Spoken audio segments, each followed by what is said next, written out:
What's up, Aquarius?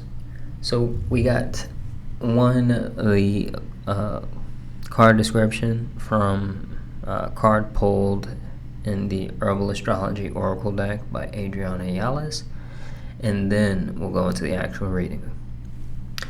And this particular card is Arnica, with the subtext of teacher. Loyalty, commitment, perseverance, teacher, stability, companionship, community, unique path.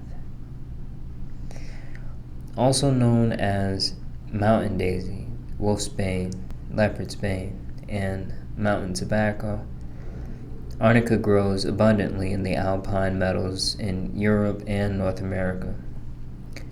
Several Native American tribes, including the Quetzala, use the roots of Arnica cardifolia or heartleaf arnica to prepare pain-relieving tea.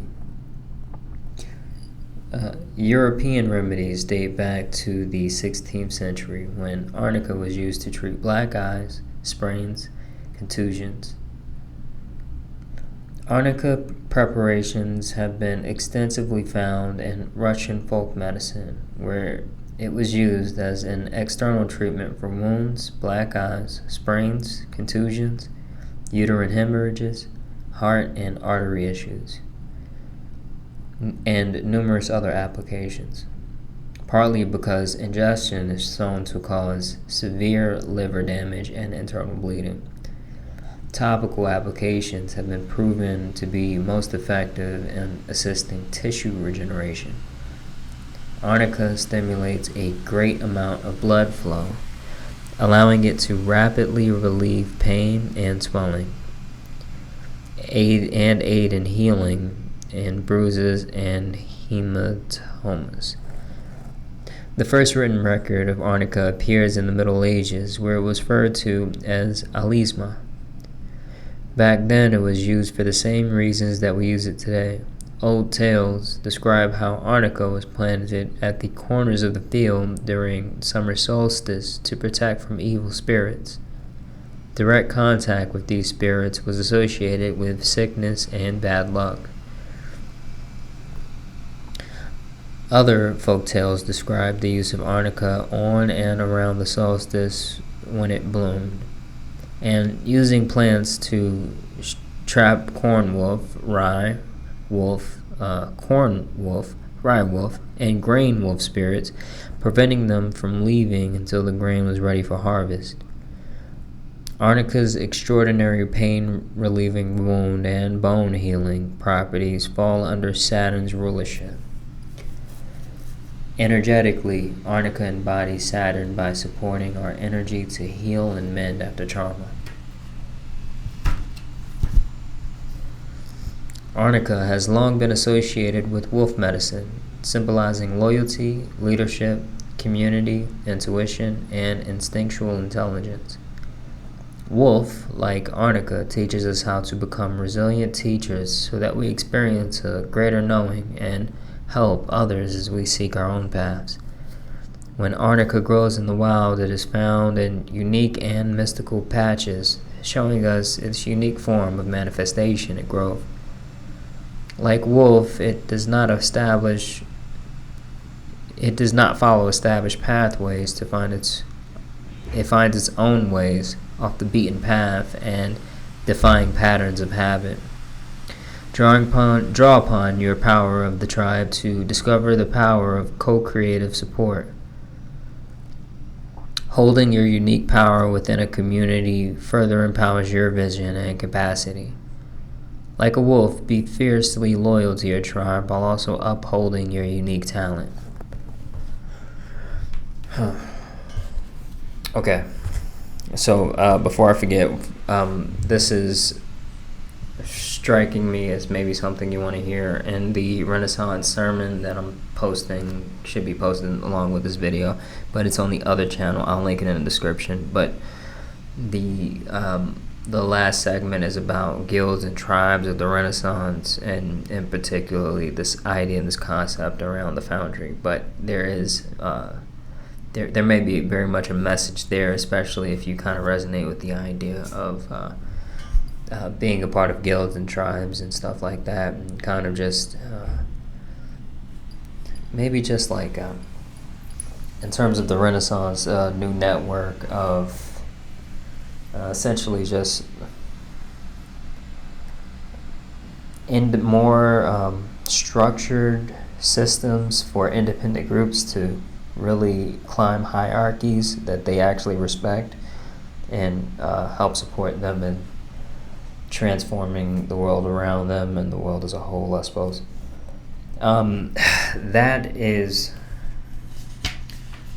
in terms of the idea of Arnica being a teacher, I am getting this element of I really want to tell you guys about a story. Like, I literally I didn't even finish like listening to the story yet, but I'm listening to this now. This is particularly, like I say, it's a story about this guy.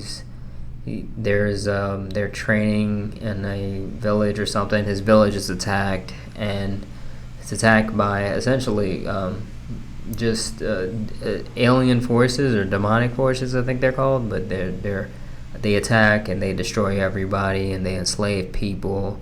And this guy, he goes into the army or he has to like basically go into their army and train under them. And he kind of ascends and he starts to try to rebel against the demons after like just a lot of time. He starts to kind of he tries to throw a rebellion against the demons, but he ultimately fails, or he fails this attempt, and he, in front of the demon king, he's like, hey, I'm gonna come back and I'm gonna destroy you guys. And he's like, and the demon king's like, what, like, whatever, like, you're not gonna do anything. But essentially he does some kind of powerful technique to where he transports back in time to before the village was attacked. And in that village, he realizes that he has to become a teacher. I think they teach like just martial arts, and also like working with like energy and stuff like that. And he is he realizes the importance of kind of teaching this next generation to kind of build an army of people who can fight against what's about to come. And this element of maybe being a teacher and needs to be really understood in terms of the value in that. And this is something that you should really understand when you are teaching from an element of really, I guess, a more, we'll say, a less conventional standing. And that's going to be uniquely beneficial, especially when we're talking about a society that's sick.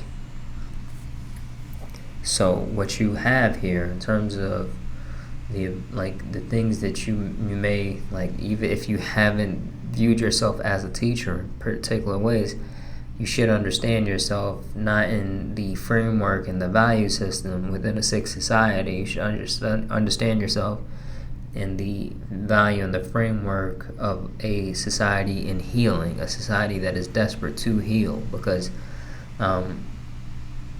it's coming to a very very critical moment in terms of with society and how things are going now.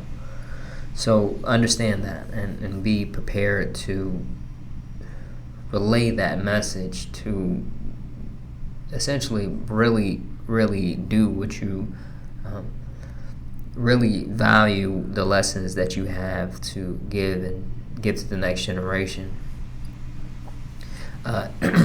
Especially when it comes down to themes around